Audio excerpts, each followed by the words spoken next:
Hey guys, if you really enjoy watching my videos and want me to post such type of content daily, then please like, subscribe, and share the channel. I love you so much. Please show love.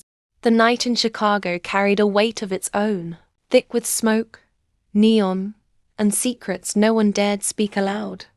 Elena Monroe had grown up in the city long enough to know that power here didn't rest in courtrooms or political offices. Power lived in the streets, in the shadows, in the men people whispered about but never named out loud. And no name burned hotter, darker than Adrian Cross. He was the kind of man Chicago feared, the kind whose empire stretched beyond what the eye could see. Clubs, casinos, docks, entire neighborhoods bent under his influence. He wasn't a mayor, wasn't a cop, wasn't even on paper half the time. But everyone knew. Nothing moved in Chicago unless Adrian Cross allowed it. Elena never planned to cross him. She had her own battles law school, endless jobs to keep herself afloat, the heavy shadow of a family debt her father left behind when he disappeared. She believed if she kept her head down, worked hard, and avoided the underworld, she could make it. That belief shattered the night she walked into the Crimson Room. It was supposed to be just another bar, a place to unwind with her roommate after a week of exams. But the moment she stepped inside, she realized it wasn't like any bar she had seen before. Crystal chandeliers hung low, blood-red velvet lined the booths, and every patron looked like they had money dripping from their veins. At the center of it all, seated with a glass of whiskey and a gaze that could freeze fire, was Adrian Cross. She hadn't meant to catch his eye. She hadn't meant for her gaze to linger too long. But she did, and Adrian noticed. Hours later, when her roommate stumbled home drunk, Elena stepped outside to call a cab. Rain slicked the pavement, the city humming in the distance. That was when she felt it, that sharp awareness of being watched. Turning slowly, she found him leaning against the sleek black car at the curb, the glow of a street lamp catching the sharp lines of his face. "You shouldn't stare at men like me," he said, his voice a low rasp that slid through the night. Elena tightened her grip on her phone. "I wasn't staring." "Yes, you were." He pushed off the car, each step deliberate, like a predator in no hurry to chase because he knew the prey couldn't escape. "And now I can't stop wondering why." Her heart raced, but she refused to back down.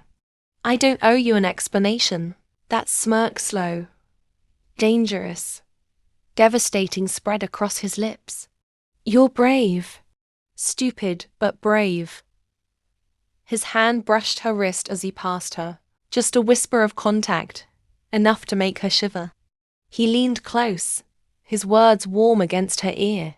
"Careful, sweetheart.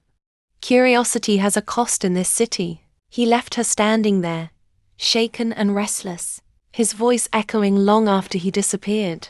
Elena thought that was the end of it. But Adrian Cross wasn't the kind of man who left things unfinished. The next week, she saw him again, outside her campus, leaning casually against his car.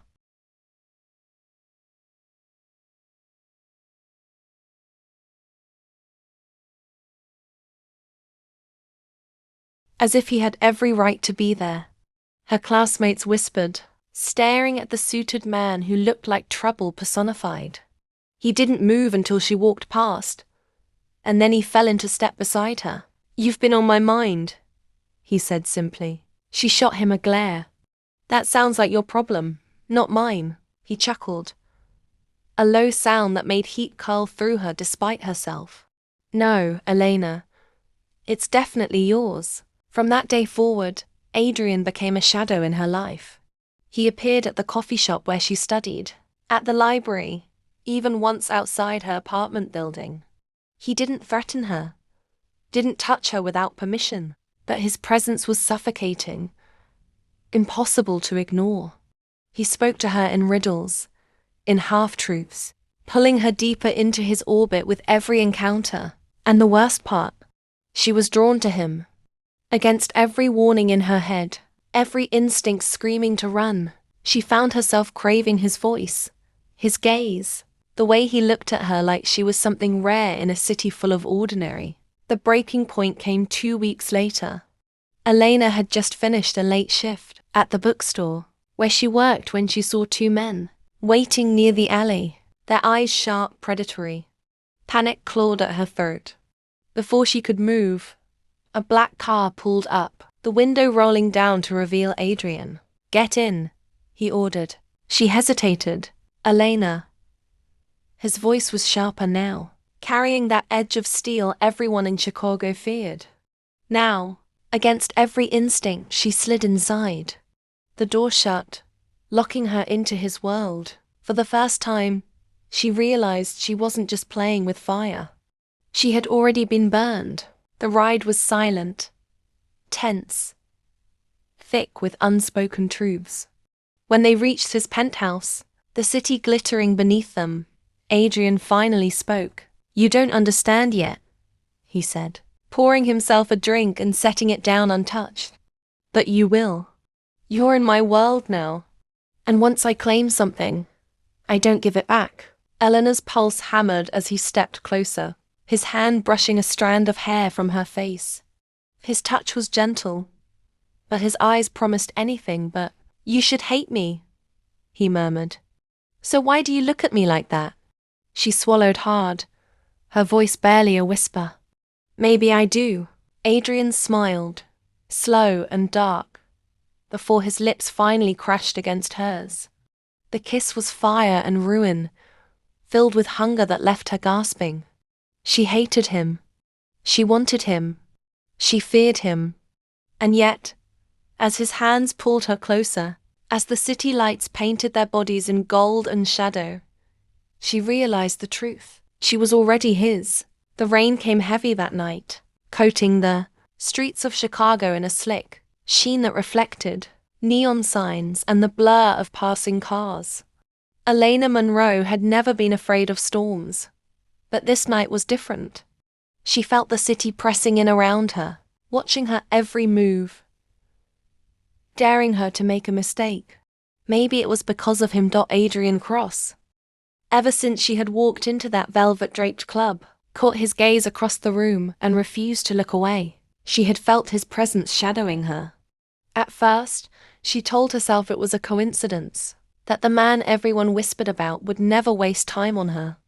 But then came the black car outside her campus, the smirk when he fell into step beside her on the sidewalk, the way his voice dropped low enough to send chills across her skin whenever he said her name. He wasn't a coincidence. He was a storm she couldn't outrun. Tonight she was too tired to fight it. Her shift at the bookstore had dragged late, and the weight of her father's debts pressed heavy on her shoulders. She just wanted to get home. But as she turned the corner, she saw them two men standing near the alleyway, eyes sharp, their stance predatory. Fear spiked through her chest, freezing her in place. And then, like he had been waiting for her all along, Adrian's car pulled up. The tinted window rolled down, and there he was, his eyes gleaming in the dim light. "Get in," he ordered, his tone leaving no room for argument. Elena hesitated, her throat dry, her heart racing. "Elena." His voice cut sharper this time, steel beneath silk. "Now." Her body moved before her mind could catch up. She slipped into the car, the door shutting her inside his world, sealing her fate. The drive was silent. She could feel him watching her, his presence filling the air like smoke, intoxicating and suffocating at the same time. She wanted to demand answers, to tell him to leave her alone, but her voice refused to obey. When the car pulled into the underground garage of his high-rise, she finally found her courage. "Why are you doing this? What do you want from me?" Adrian stepped out first, circling to open her door himself, his hand extended, and when she didn't take it, he leaned down, his eyes level with hers. "What I want is simple, you." Her breath caught. "You don't even know me." "I know enough," he murmured, his voice dark velvet. "I know you're not afraid of me the way you should be. I know you've been looking for something, maybe freedom, maybe danger. And I know, Elena, that the way you looked at me that night wasn't an accident. Before she could respond, his hand slipped under her chin, tilting her face up until his eyes were the only thing she could see. Come upstairs with me. I won't ask again. She should have said no. She should have turned and walked away. Instead, she found herself following him into the private elevator, her pulse thundering with every floor they rose. By the time the doors slid open, she was trembling not from fear, but from the dangerous anticipation curling low in her stomach. The penthouse was nothing like she imagined. Sleek, modern, glass walls overlooking the glittering city below. But she barely had a chance to take it in before Adrian's hand slid across her lower back, guiding her toward the windows. Look, he said softly, his lips brushing against the shell of her ear. Chicago belongs to me. Every street, every deal, every shadow. And now, so do you. Her pulse hammered at his words. You don't own me. His smile was sharp, dangerous, almost predatory. Not yet. But you will. When he kissed her, it wasn't a question. It was a claim. His mouth moved against hers, with a hunger that stole her breath, his hands tangling in her hair, pulling her closer until there was no space left between them. Elena gasped into the kiss, torn between pushing him away and melting into him. She chose the latter. He lifted her easily, her legs wrapping around his waist as if her body had been waiting for this moment all along. The city burned below them, but Adrian's world was all she could see, all she could feel. His lips trailed down her neck, his teeth grazing her skin in a way that made her gasp. Say my name, he whispered against her throat. Adrian, she breathed, the sound of it pulling a groan from his chest. That night blurred into heat and shadows, his touch relentless, hers desperate. Every wall she had built crumbled under his hands, every ounce of logic drowned in the storm he brought. She had promised herself she would never belong to anyone, that she would never repeat her father's mistakes of owing her life to a man like Adrian.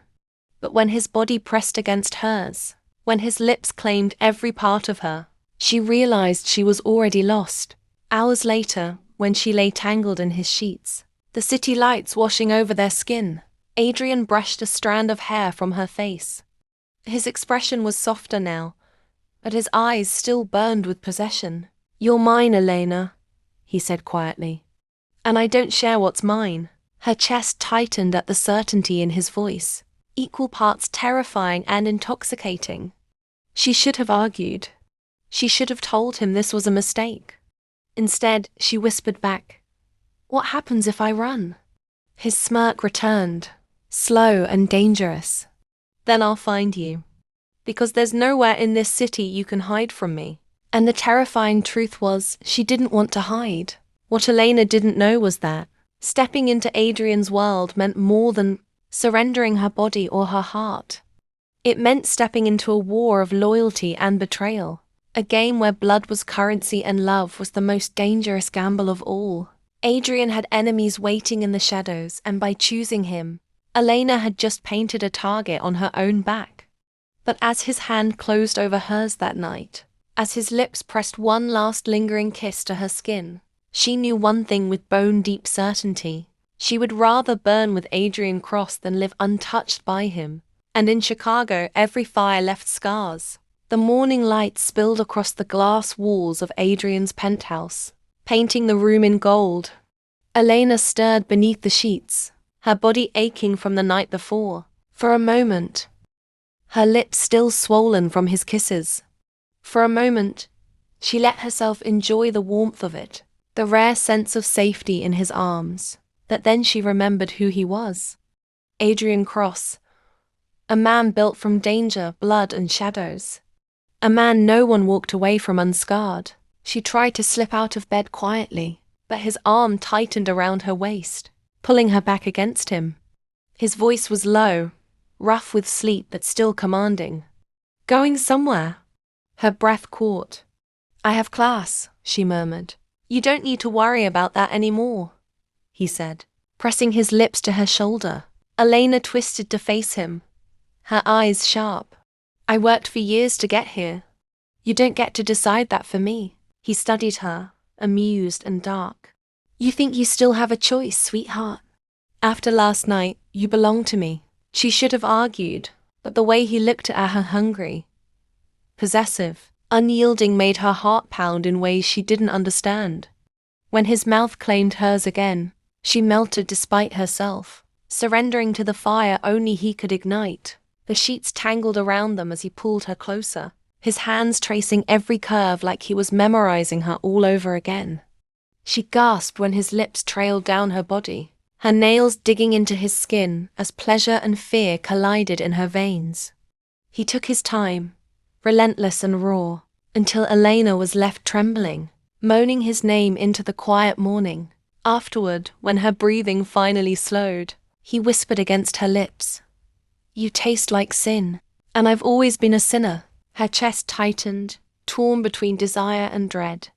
She wanted to believe this was only lust, that it wouldn't drag her deeper.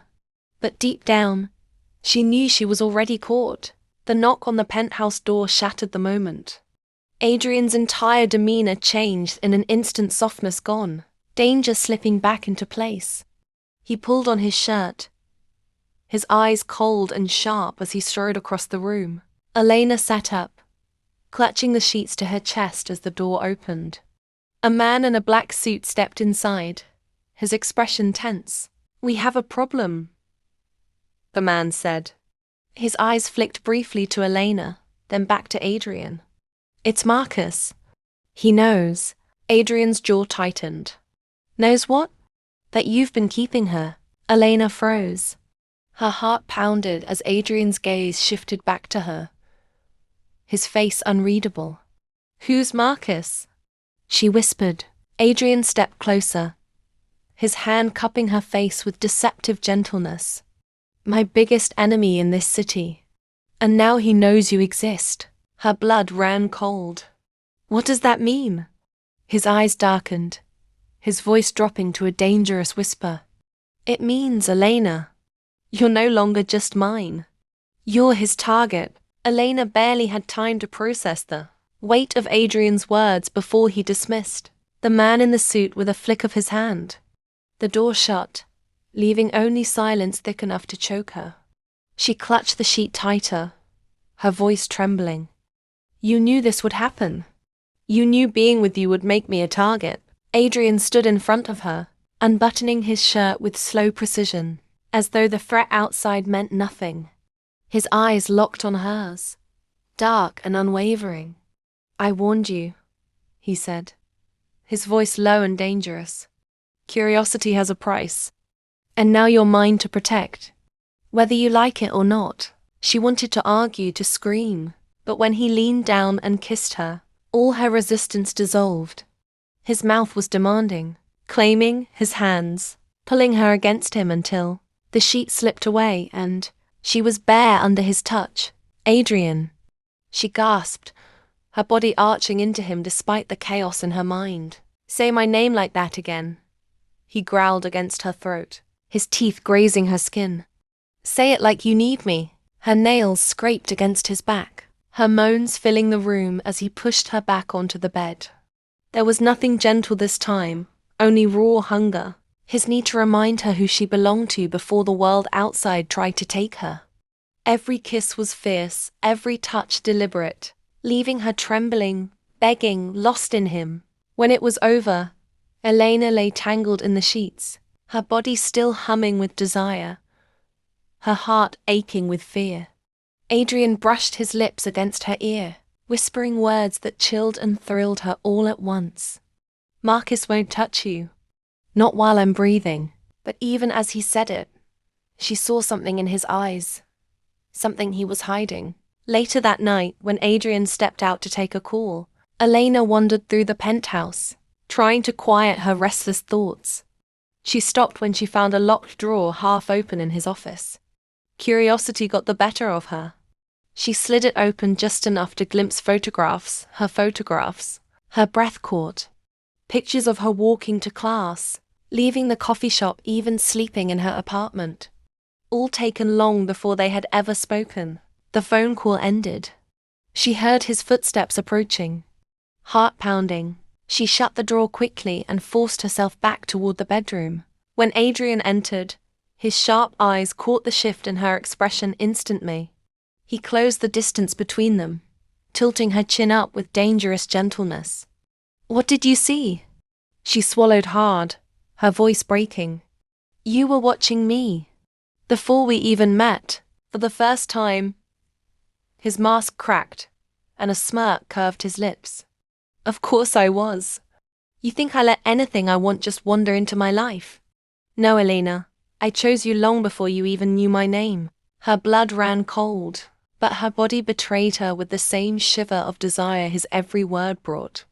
She hated how much she wanted him even as the danger wrapped tighter around her. Because if Marcus wanted to use her against Adrian, she realized with a sick twist in her chest, it was already too late. She was the weakness he swore he didn't have.